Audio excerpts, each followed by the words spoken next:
जी हाँ मेरे प्यारे दोस्तों, कहते हैं कि इमोशन में या भावुकता में लिए गए फैसले अक्सर कामयाब नहीं हो पाते या अपनी मंजिल तय नहीं कर पाते। जानते हैं ऐसा क्यों या इसके पीछे की साइकोलॉजी क्या है? आइए आज इसी विषय पर चर्चा करते हैं। हम लोग अपने पूरे जीवन में 3 दौर से गुजरते हैं: बचपन, जवानी और बुढ़ापा।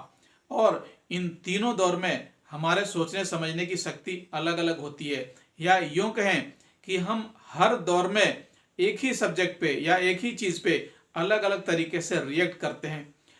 बचपन में एक इनोसेंस होता है जिसके तहत हम फैसले लेते हैं, मगर उसमें स्थिरता नहीं होती। जबकि जब बड़े होते हैं तो हमारे सोचने समझने की शक्ति बेहतर हो जाती है।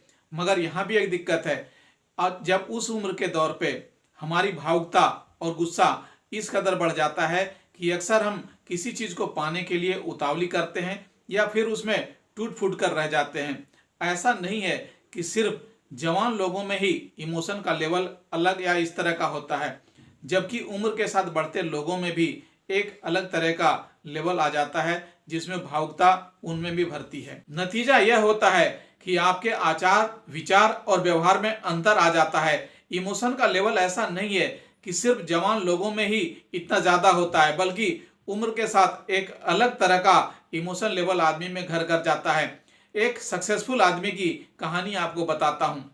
उन्होंने अपने ही ऑफिस के रिसेप्शनिस्ट से शादी कर ली, लेकिन यह शादी ज्यादा देर तक नहीं चल पाई। वजह, क्योंकि बॉस को एक डेलिकेसी की उम्मीद थी जो वो औरत उनके ऑफिस में निभाती थी, वो घर में नहीं मिली। जबकि उस औरत को उस बॉस का घर में बॉसिज्म पसंद नहीं आया। नतीजा यह हुआ कि दोनों में अलगाव पैदा हो गया। इसीलिए कहते हैं कि भावुकता में या किसी आकर्षण में फंसकर फैसले ना लें, क्योंकि यह घातक होता है। उसी तरह आवेश में लिए गए भी फैसले बड़े ही टेम्पररी होते हैं। दरअसल हम आवेश में जो भी कर गुजरते हैं उस मोस्ट ऑफ द केसेज में कभी जस्टिफाइड नहीं होते। उस हीट ऑफ द मोमेंट को जब हम याद करते हैं तो अफसोस ही होता है, क्योंकि जाने अनजाने में की गई गलतियों की बाद में रिपेयरिंग भी नहीं हो पाती। इसलिए कह सकते हैं कि think 100 times before taking a decision which might affect you and other people. आज बस इतना ही। आपसे गुजारिश कि हमारे चैनल को लाइक करें, शेयर करें और सब्सक्राइब करें ताकि हम आपसे बार बार मिलते रहें। धन्यवाद।